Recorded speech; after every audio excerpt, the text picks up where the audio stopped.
Two officers tower over a weathered black man in tattered military jacket. "People like you don't belong here. Show some ID or we're taking you in."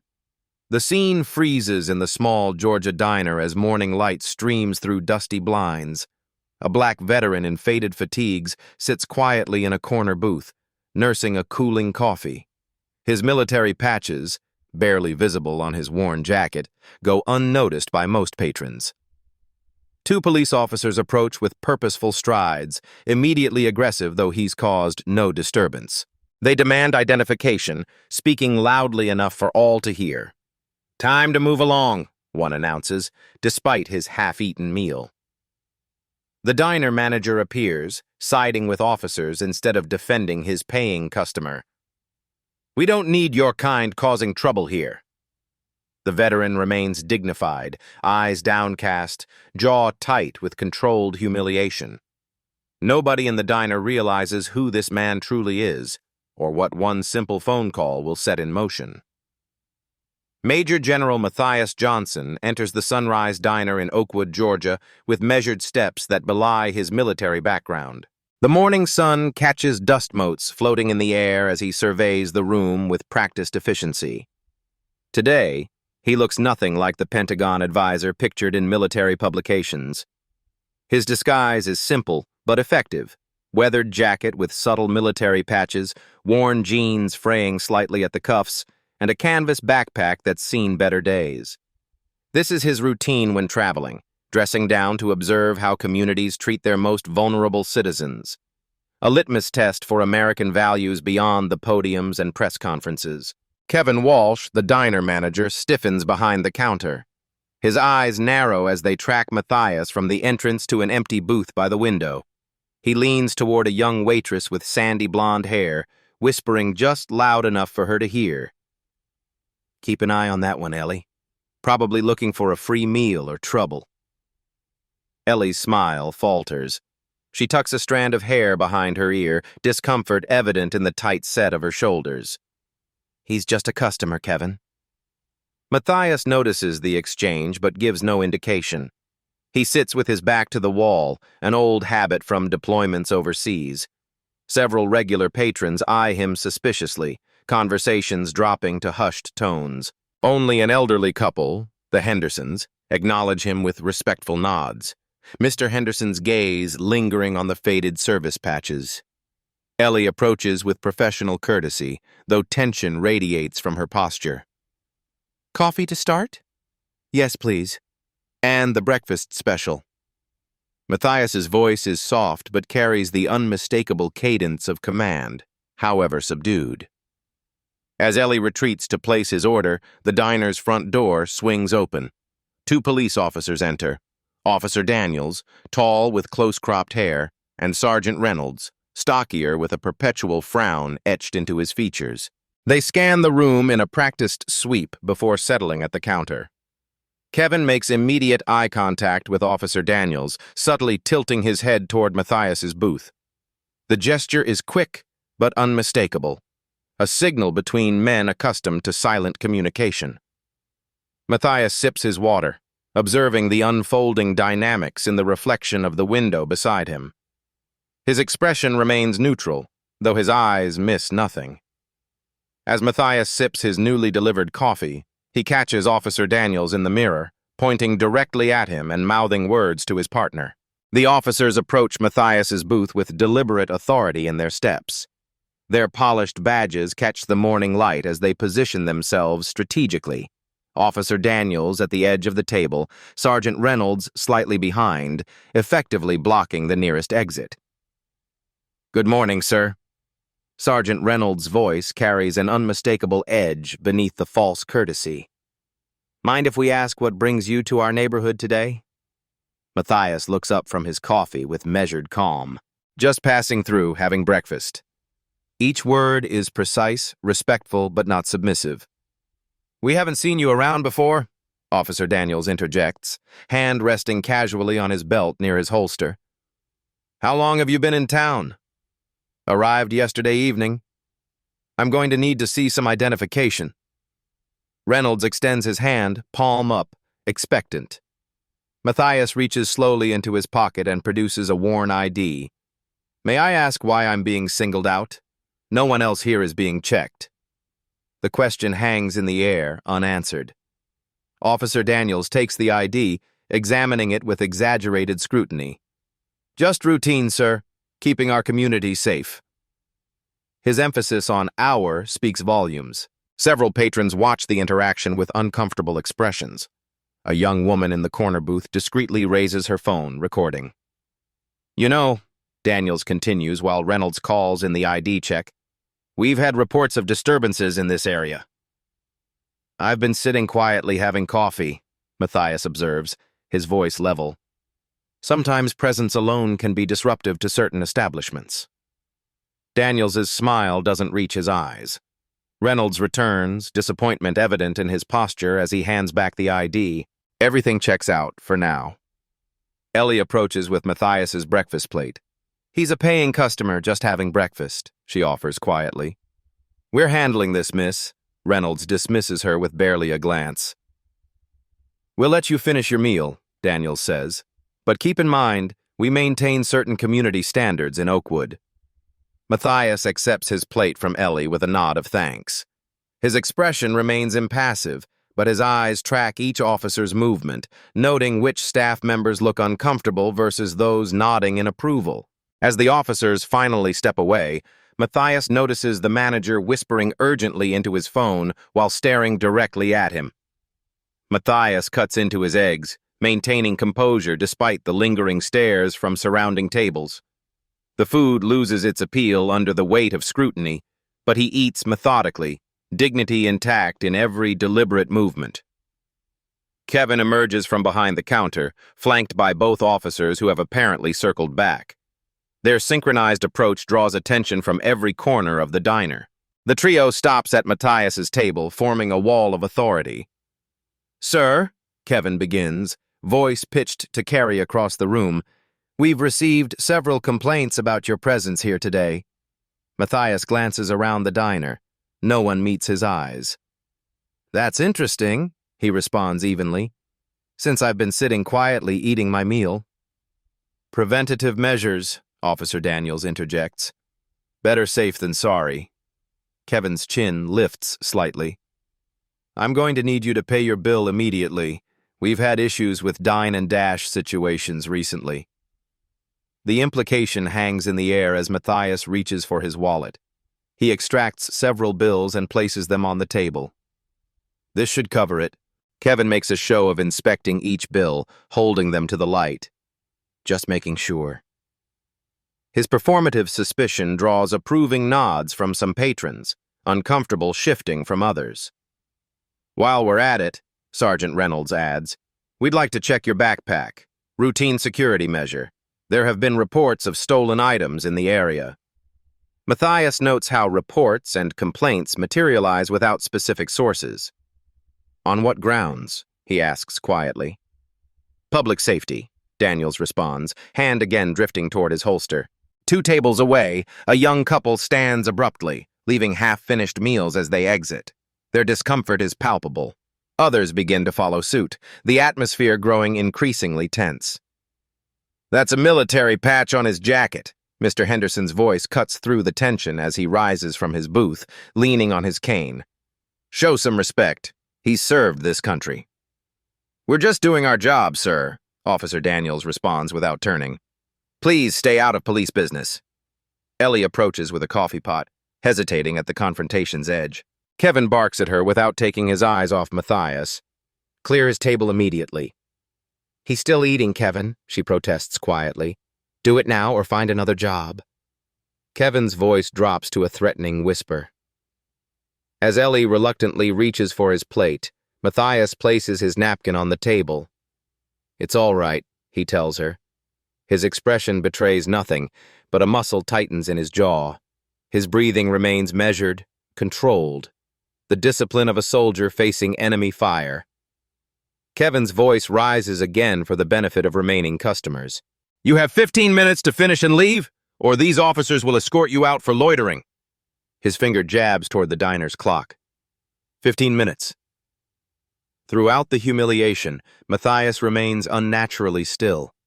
Only his eyes reveal the calculation happening behind them, sharp, observant, and increasingly resolved. He notes each face, each reaction, each person who turns away in discomfort versus those nodding in approval. When he finally speaks, his voice is quiet but carries a weight that momentarily silences the room. 15 minutes it is. As the trio walks away, Matias reaches into a concealed pocket of his worn jacket and removes a high-end satellite phone.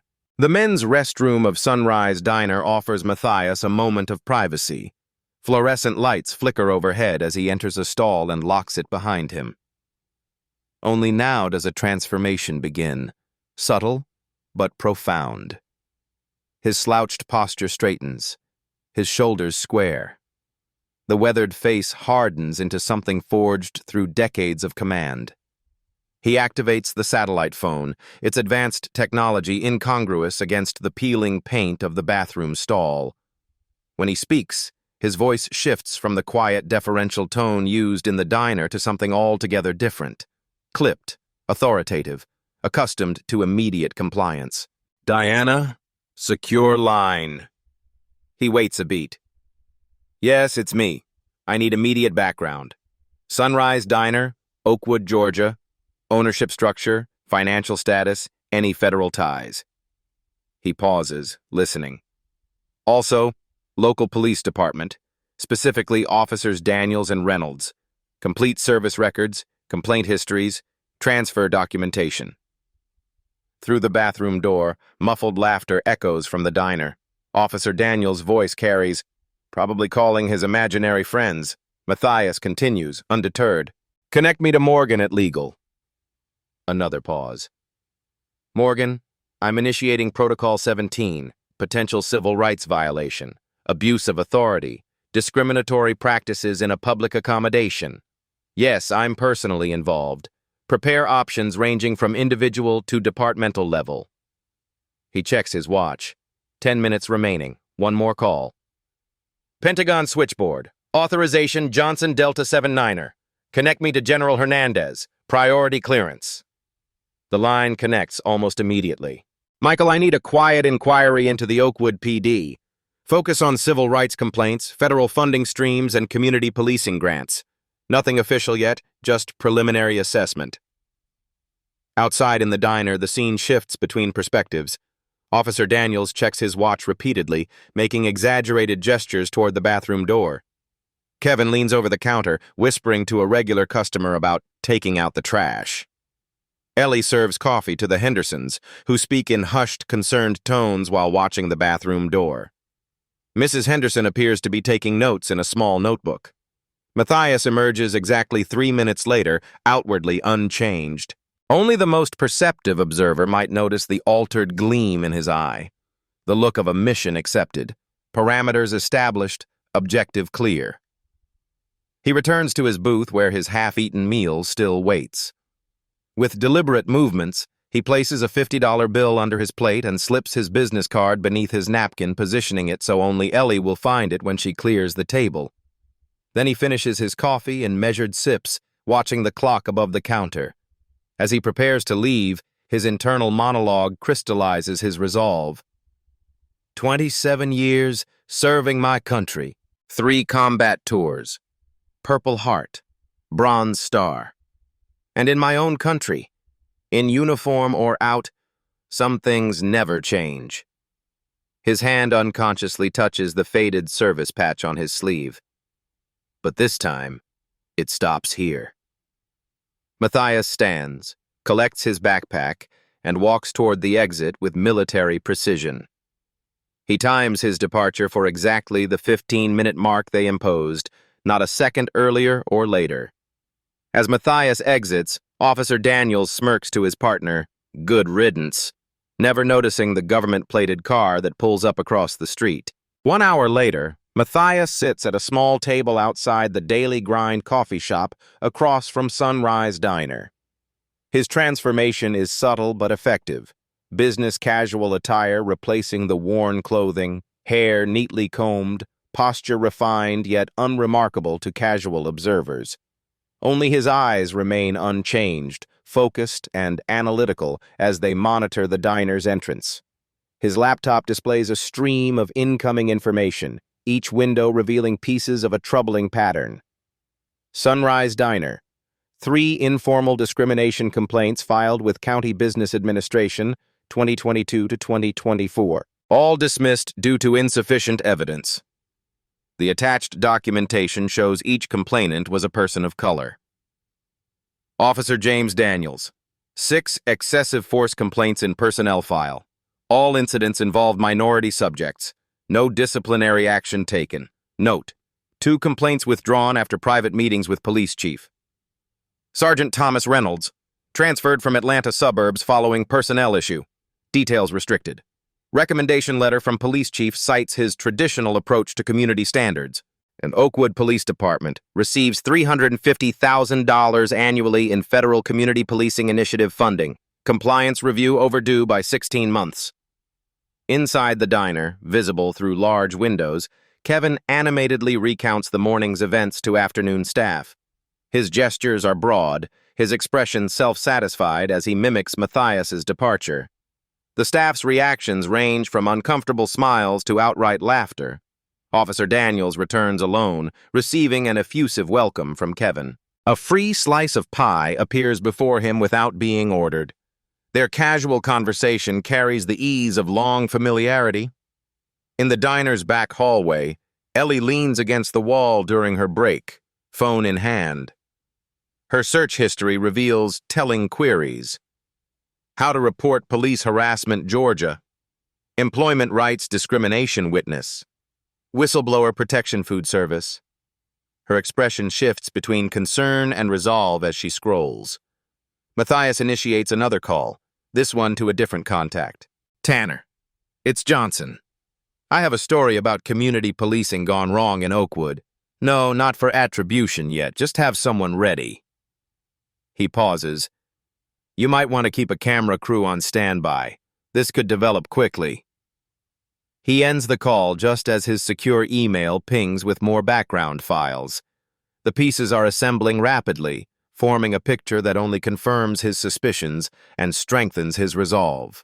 Early evening blankets Oakwood in golden light as Matias's investigation intensifies from his hotel suite. Spread across the desk, multiple screens display damning information his team has uncovered throughout the day. Sunrise Diner financial records. Recipient of $175,000 small business development loan through federal pandemic recovery program. Compliance requires adherence to non-discrimination statutes. Personnel connection. Kevin Walsh and Officer James Daniels attended Oakwood High School together, 2000 to 2004. Yearbook photos show both on football team. Multiple social media connections confirm ongoing relationship. Sergeant Thomas Reynolds' social media archive, 27 posts with racially coded language identified. 6 explicit references to maintaining community standards and keeping certain elements out of Oakwood. Former employee statements. 3 previous discrimination complaints withdrawn after complainants reported unexpected police visits to their homes regarding unrelated matters. Matias clicks through interview transcripts from 2 former employees he contacted this afternoon. Their testimonies align with disturbing precision. They had a system. Kevin would use different colored mints on the check. Green if the customer was approved, red if they should receive slower service to discourage return visits. Officer Daniels would come in off-duty and point out troublemakers, always black or Hispanic customers. Later that week, they'd get pulled over somewhere in town. Meanwhile, across town, the Sunrise Diner's closed sign hangs on the door, but lights burn inside. Through the windows, Officer Daniels and Sergeant Reynolds sit at the counter while Kevin counts the day's receipts. Their laughter carries through the glass as Kevin mimics a homeless person's shuffle. Should have seen his face, Daniels chuckles, polishing off a slice of pie. Like he actually belonged here. That's how you keep the neighborhood nice, Reynolds adds. Set the tone early.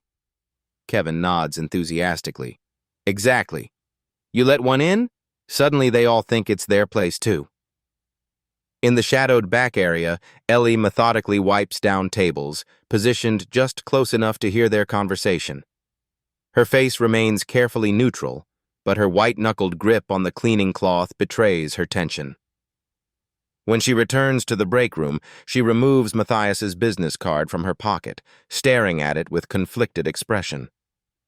After a long moment, she takes out her phone and dials. In his hotel room, Matias's phone lights up. "Johnson," he answers crisply, then listens intently. "Yes, Ms. Porter. I understand your concerns. Your testimony could be critical." He signals his team to begin recording. "Please, start from the beginning." "Sir," interrupts Matias's assistant, entering with a tablet. "Someone just posted video of this morning's incident. It's going viral." Morning light streams through Sunrise Diner's windows, illuminating an uncharacteristically packed house. Customers cluster around phones, sharing the viral video of yesterday's confrontation. Local news vans line the curb outside, reporters preparing live segments on discrimination allegations against a beloved local establishment. Inside, Kevin paces behind the counter, phone pressed to his ear. "It doesn't show everything that happened," he insists to whoever's listening. "The guy was acting suspicious from the start." Officer Daniels and Sergeant Reynolds occupy their usual corner table, heads bent close, expressions grim. Reynolds repeatedly checks his phone, growing more agitated with each notification. "Chief's called an emergency meeting," he mutters. "This is getting out of hand." The bell above the door chimes. Conversations halt as heads turn toward the entrance. Matias Johnson stands in the doorway, unrecognizable from yesterday's disheveled veteran. His tailored charcoal suit fits with military precision. A subtle American flag pin adorns one lapel, a distinguished service pin the other. His posture radiates authority without effort, the bearing of a man accustomed to command. Behind him, a woman in a sharp business suit carries a leather portfolio, while a man with the unmistakable look of legal counsel flanks his other side. Kevin emerges from behind the counter, customer service smile plastered across his face despite the sweat beading at his temples. "Welcome to Sunrise. Table for..." The words die as recognition dawns slowly, horrifically across his features. Officer Daniels straightens, hand instinctively moving toward his holster. Sergeant Reynolds remains seated, color draining from his face. "Major General Matias Johnson retired," Matias announces, voice pitched to carry throughout the now silent diner. "I believe we met yesterday under different circumstances."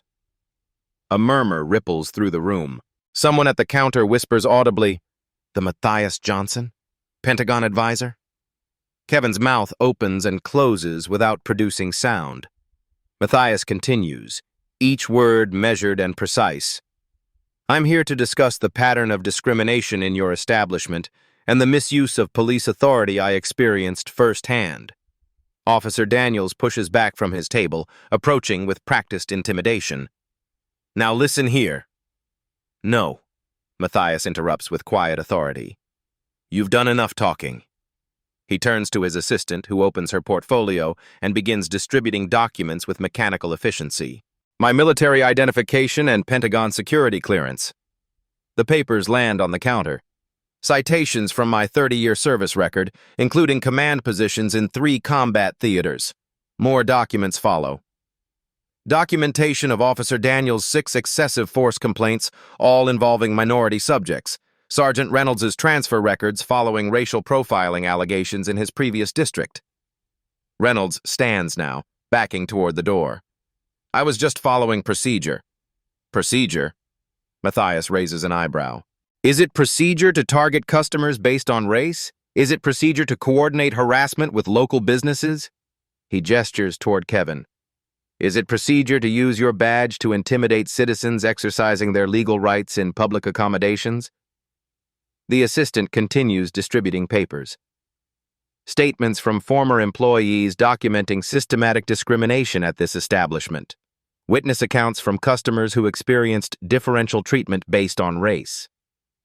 Local media cameras capture everything through the windows. Inside, smartphones record from every angle.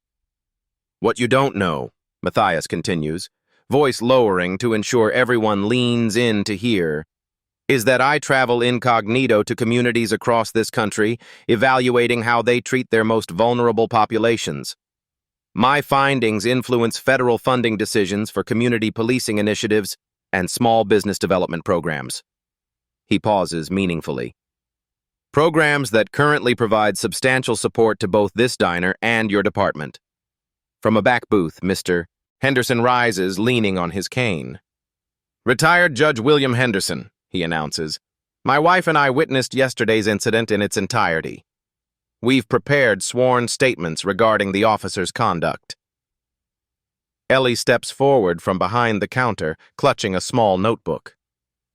I've documented every instance of discriminatory treatment I've witnessed here over the past 8 months. Her voice shakes but strengthens as she continues. Dates, times, specific instructions from management. The room has transformed into an impromptu tribunal, power dynamics completely reversed. Those who so confidently wielded authority yesterday now stand exposed, cornered by their own documented behavior. Matias turns fully toward Officers Daniels and Reynolds, his combat-hardened gaze unwavering. You were so concerned with who I appeared to be that you never considered who I actually am.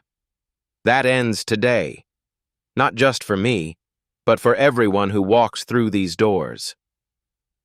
The diner remains silent, collective breath held as decades of unchallenged discrimination faces its reckoning in the harsh light of exposure. As smartphones record the confrontation, Matias's assistant leans in and whispers, Sir, the police commissioner and mayor are both on the line. Oakwood's City Hall conference room buzzes with tense energy. Mayor Harrington, a woman whose campaign posters still promise tradition and progress, sits at the head of a mahogany table, fingers steepled before her face. Police Commissioner Wallace occupies the chair to her right, uniform immaculate but complexion ashen. City council members and municipal attorneys fill the remaining seats, papers scattered before them. On the central screen plays the viral video, Matias Johnson being harassed, Officers Daniels and Reynolds towering over him, Kevin's sneering face clearly visible as he demands payment. The footage shifts to security camera angles obtained from the diner's own system, revealing even more damning perspectives. This was posted 3 hours ago, the mayor's aide reports. It's already at 700,000 views and climbing. National outlets are picking it up. Commissioner Wallace rubs his temples. The officers maintain they were responding to concerns about a suspicious individual. The city attorney, a woman with 20 years of litigation experience etched into her face, slides forward a stack of documents. That defense is undermined by their own body cameras, which they conveniently failed to mention captured the entire interaction. She taps a paragraph highlighted in yellow. Note Officer Daniels' comment before approaching Johnson. Let's show this one he's in the wrong part of town. Jesus Christ, mutters a council member. The attorney continues relentlessly. We've also received documentation of 6 previous excessive force complaints against Daniels, all involving minority subjects. Reynolds has 3 similar complaints since his transfer here 2 years ago. What about our liability? The mayor's question cuts to her primary concern. Substantial, the attorney responds without hesitation.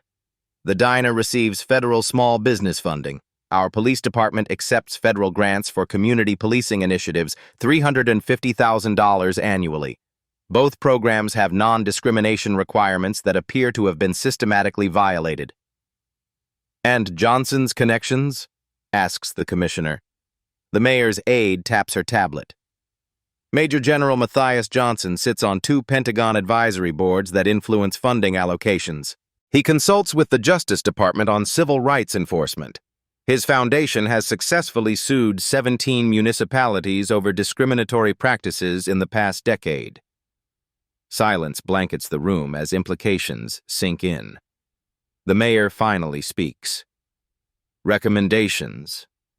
Immediate administrative leave for both officers pending investigation, the attorney states.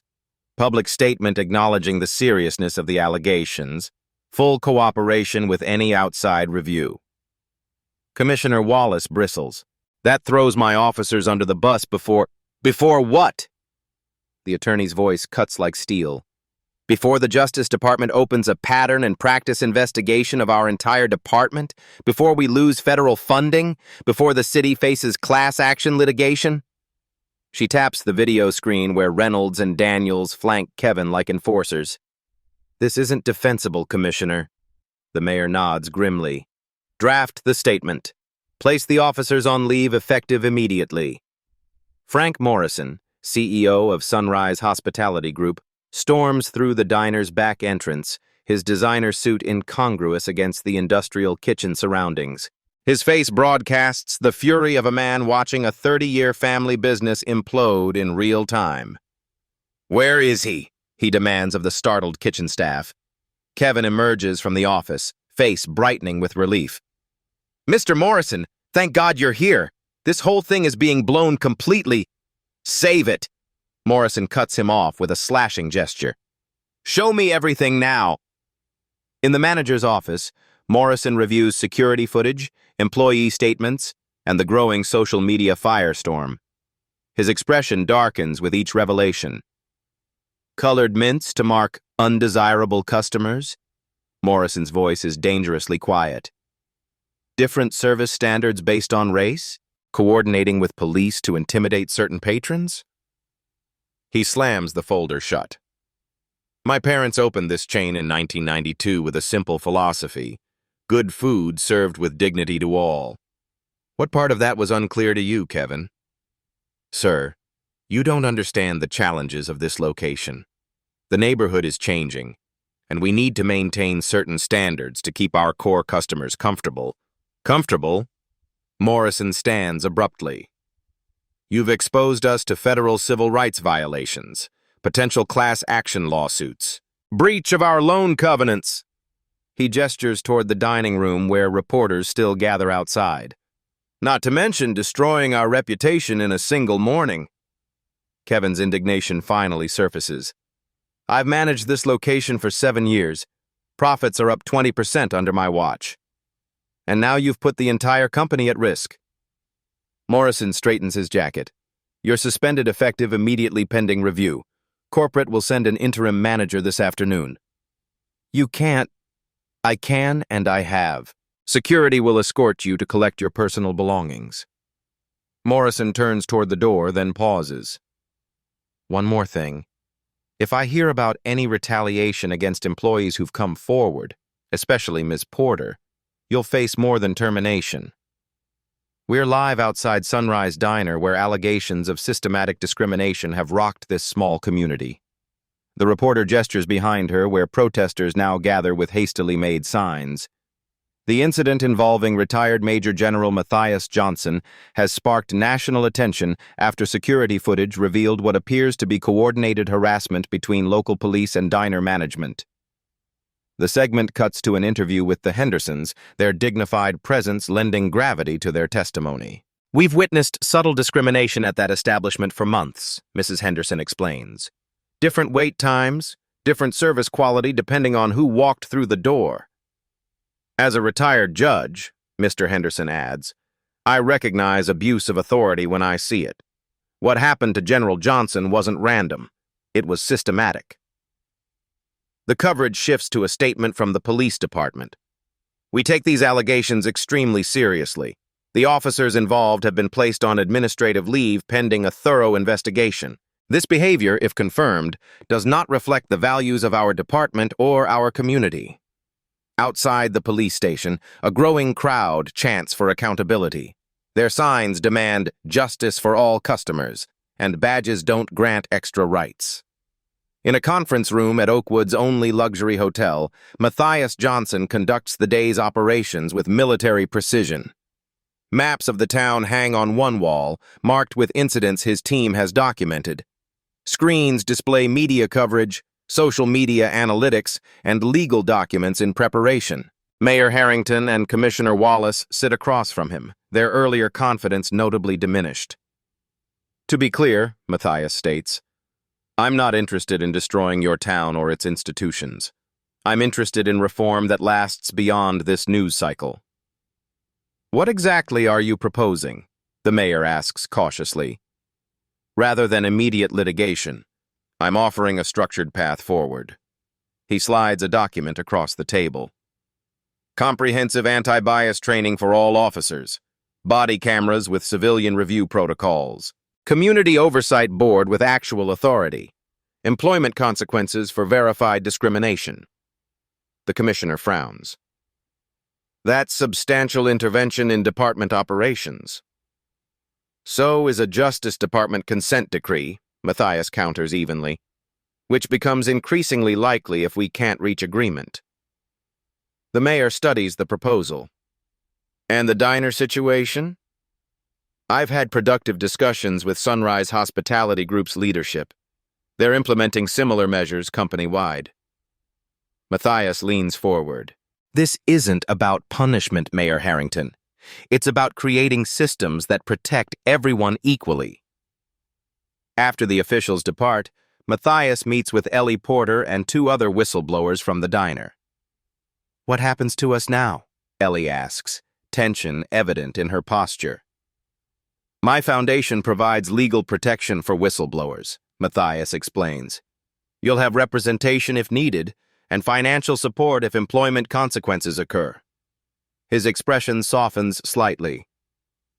Your courage made this possible, Ms. Porter. Speaking truth to power is never easy. I just did what was right, she responds quietly. That's rarer than you might think, Matias observes. Particularly when there's personal risk involved. As evening falls, power dynamics throughout Oakwood continue their seismic shift. The police department announces expanded internal investigation. Sunrise Hospitality Group issues a public apology alongside a commitment to anti-discrimination training and policy review across all locations. Local residents gather at a community center to share similar experiences, many speaking out for the first time. The patterns emerge clearly. Discriminatory treatment that went unchallenged because victims lacked Matias's power and connections. In his hotel room, Matias reviews the day's developments with his team. This is just the beginning, he reminds them. Real change happens in the follow-through, not the initial confrontation. His assistant nods in agreement. Systemic problems require systemic solutions. And constant vigilance, Matias adds, studying the map of documented incidents. Because old habits resurface when attention fades. As investigations proceed, Officer Daniels cleans out his locker, discovering an envelope containing printed screenshots of his most damaging text messages with Kevin. The hearing room's fluorescent lights cast harsh shadows across the long conference table. On one side sit Officer James Daniels and Sergeant Thomas Reynolds, no longer in uniform, but dressed in civilian attire that somehow makes them appear smaller. Across from them, the 5-member review board, 3 senior officers and 2 civilian oversight representatives, study the evidence folders before them with grave expressions. Chief Williams opens the proceedings with practiced neutrality. This hearing will examine allegations of misconduct, abuse of authority, and civil rights violations against Officer Daniels and Sergeant Reynolds. His gaze sweeps between them. The evidence will speak for itself. The department's internal affairs representative advances to the podium. Exhibit A, body camera footage from the morning in question. The wall screen displays high-definition video from Officer Daniels' own camera. His voice comes through with damning clarity. Let's show this one he's in the wrong part of town. The footage continues, contradicting nearly every aspect of their official report. Exhibit B, text message communications between Officer Daniels and Kevin Walsh, manager of Sunrise Diner. The messages appear on screen, documenting months of coordination. Got another one who needs discouraging at your place. Table 4. We'll stop by to reinforce the message. That family you flagged yesterday won't be coming back. Made sure they understood Oakwood isn't for everyone. With each revelation, Reynolds edges his chair slightly away from Daniels. physical distance mirroring his growing strategy of separation. Exhibit C, pattern of similar incidents documented through civilian complaints and officer reports. The timeline displays 12 incidents over 18 months, all following the same playbook, all targeting minority patrons at local businesses. Reynolds clears his throat. If I may speak, Chief. At Williams's nod, he continues. I was following Officer Daniels' lead in most of these incidents. He assured me these were legitimate concerns from business owners. Daniels' head snaps toward his partner. You knew exactly what we were doing. I believed we were responding to business complaints, Reynolds insists, eyes fixed on the review board. Daniels here had these arrangements with several owners. He said it was part of community maintenance. His words. That's bullshit, Tom. Daniels' composure fractures. You were right there making the same jokes, getting the same free meals. The civilian oversight representative leans forward. Sergeant Reynolds, are you suggesting Officer Daniels orchestrated these incidents without departmental authorization? Yes, ma'am. I failed in my responsibility by not reporting it, but these weren't official operations. Daniels' face flushes crimson. Everyone knows certain neighborhoods need extra attention. We keep standards high so this town doesn't turn into South Atlanta. The chief himself said, Officer Daniels, Chief Williams interrupts sharply. You're only making your situation worse. But Daniels has passed the point of strategic restraint. We're the thin blue line between decent folks and the element that wants to take over. Someone has to maintain standards. And if that makes me the bad guy now, so be it. His outburst hangs in the air, confirming every allegation against him more effectively than any evidence could. The verdict comes swiftly. Officer Daniels, immediate termination with recommendation for criminal investigation. Sergeant Reynolds, suspension without pay pending further review of his involvement in each documented incident. Across town, Kevin Walsh faces his own tribunal. The Sunrise Hospitality Group's boardroom feels cavernous, executives in tailored suits positioned around a polished table like jurors at his professional execution. Frank Morrison stands at the head of the table. Our investigation confirms systematic discrimination under your management. Different service standards based on customers' race. Coordination with local police to harass certain patrons. Retaliation against employees who questioned these practices. The company's legal counsel slides forward a thick folder. The evidence exposes us to significant liability, multiple civil rights violations, potential class action from affected customers, federal loan covenant violations. Kevin's earlier bluster has evaporated, replaced by desperate self-preservation. I was maintaining the customer environment that kept our regulars comfortable. Business was up 20%. At what cost? Morrison asks quietly. Our reputation? Our legal standing? Our basic decency as a business? The legal counsel places 2 documents before Kevin. Your options are straightforward. Resignation effective immediately, or termination with cause including full documentation of your discriminatory practices provided to future employers who inquire. Kevin stares at the papers, reality finally penetrating his defenses. With trembling hand, he signs the resignation. As he clears out his office, he mutters toward Ellie, who watches from a careful distance. Hope you're happy now. You and that homeless guy ruined everything. As Kevin empties his desk, he discovers a notice that Matias Johnson's foundation has just purchased a controlling interest in the diner chain. 3 months after the confrontation at Sunrise Diner, Oakwood shows subtle but meaningful signs of transformation.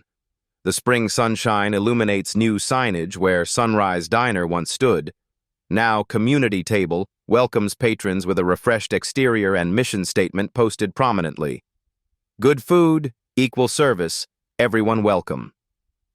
Inside Oakwood Police Department headquarters, the Community Oversight Board conducts its bi-weekly meeting. The conference room, previously reserved exclusively for tactical planning, now hosts a diverse group of citizens seated alongside police leadership. Mr. Henderson, the retired judge, chairs the proceedings with measured authority.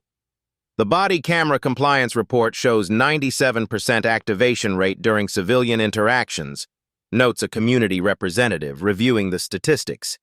That's up from 62% before implementation. Chief Williams nods. The accountability metrics are changing departmental culture. Officers understand these aren't optional protocols. On the training room walls, new certification requirements are prominently displayed. Anti-bias training, annual requirement, and community policing standards, quarterly review. A Justice Department observer makes notes as a trainer leads officers through scenario exercises, focusing on equal treatment across racial and socioeconomic lines. The federal presence is both watchdog and incentive. Continued funding now explicitly tied to measurable improvements in equitable policing. Remember, the trainer emphasizes, authority exercised without respect undermines community trust. And without trust, effective policing becomes impossible. Inside community table, the transformation extends beyond the name. Ellie Porter, now wearing an assistant manager badge, conducts orientation for new staff members. Her confidence has grown with her responsibilities.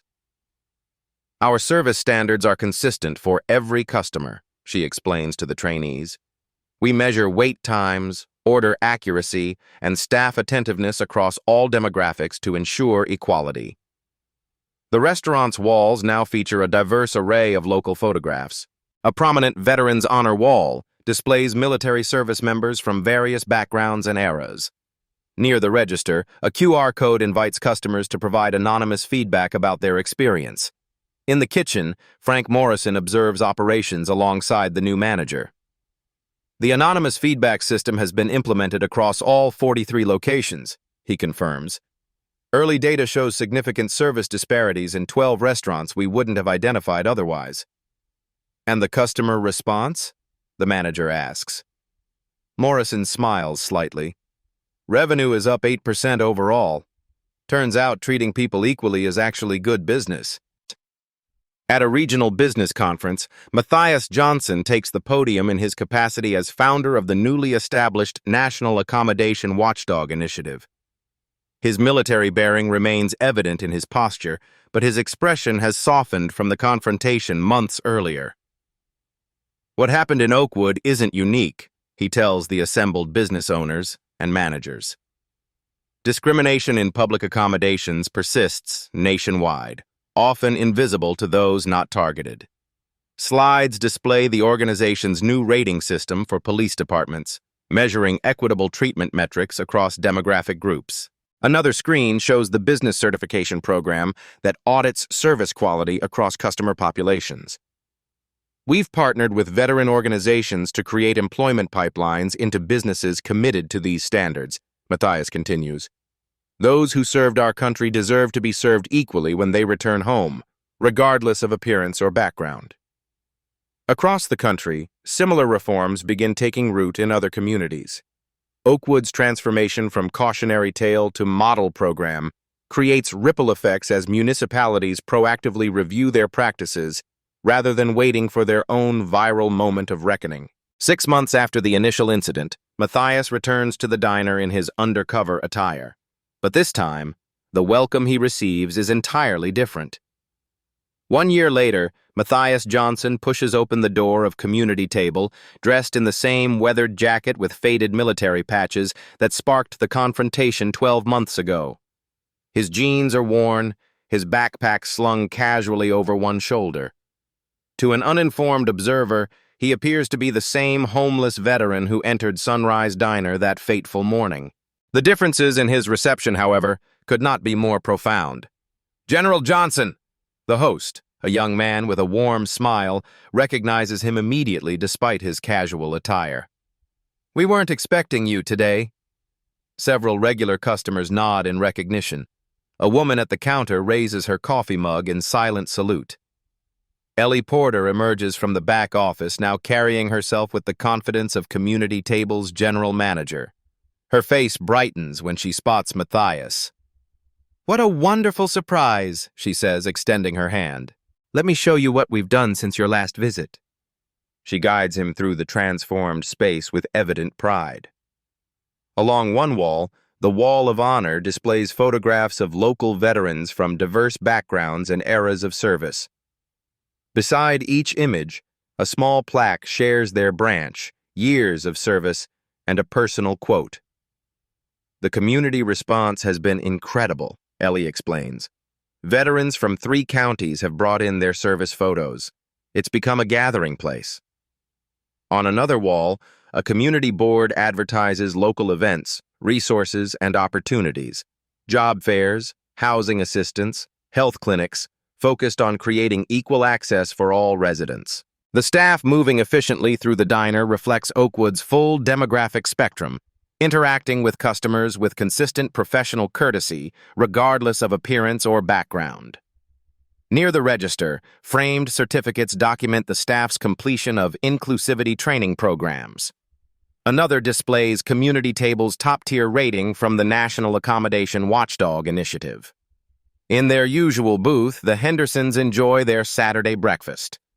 Mr. Henderson, now formally heading the Police Oversight Committee, waves Matias over. "Remarkable what a year can bring," he observes as Matias joins them briefly. "The department's complaint rates are down 60%. Officer-civilian interactions show consistent treatment patterns across demographics for the first time in department history." Mrs. Henderson adds, "And what happened to our troublemakers? Officer Daniels left town after his termination appeal failed. Last we heard, he's working security in another state, under much closer supervision." "Sergeant Reynolds?" Matias inquires. "Completed the required sensitivity training. Works desk duty now. His incident reports show a man actually trying to change his perspective," Mr. Henderson replies with measured approval. "And Kevin?" "Found work managing a restaurant in the next county over. The ownership there requires him to complete quarterly anti-bias training as a condition of employment." Mrs. Henderson's expression combines satisfaction with ongoing vigilance. Some lessons come harder than others. Come, Met. As Matias takes the seat at the counter, he notices a young black man in a crisp button-down shirt with the telltale high and tight haircut of recent military service. They exchange the subtle nod of recognition that connects veterans across generations. "Afghanistan?" Matias asks quietly. "Yes, sir. 2 tours. Army Rangers." The young man extends his hand. "Marcus Taylor." They talk quietly about service, transition to civilian life, and the changes in Oakwood over the past year. When Marcus mentions his police academy application, Matias's interest deepens. "We need officers who understand different perspectives," Marcus explains. "Who better than someone who's served alongside people from every background and seen the cost of prejudice firsthand?" As their conversation concludes, Matias surveys the transformed space, not just the physical changes, but the atmospheric ones. The tension that once permeated the diner has been replaced by something healthier, more inclusive.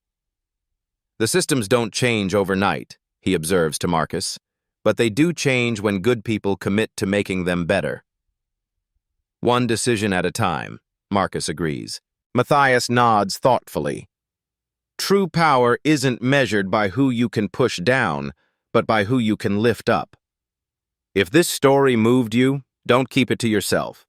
Hit that subscribe button right now to join the Beat Stories community where justice gets served hot every week.